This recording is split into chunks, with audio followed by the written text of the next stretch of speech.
Friends, now I'm going to show you how to connect Raspberry Pi to the television.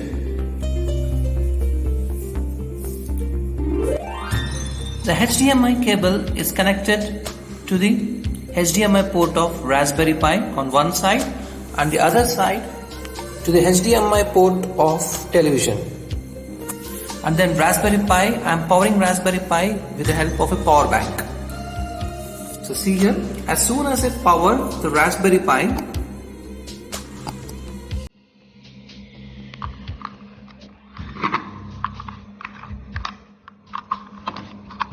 see here, as soon as I power the Raspberry Pi, the Raspberry Pi desktop image is appearing on my television.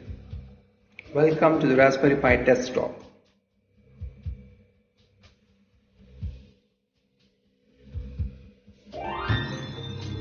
So welcome to the Raspberry Pi desktop. That's it. So Raspberry Pi OS has been successfully installed onto the SD card. Thanks for watching our video. Hit the like button if you like our videos, and also to keep yourself updated with our channel, subscribe our channel and hit the bell icon to keep yourself notified with our latest videos.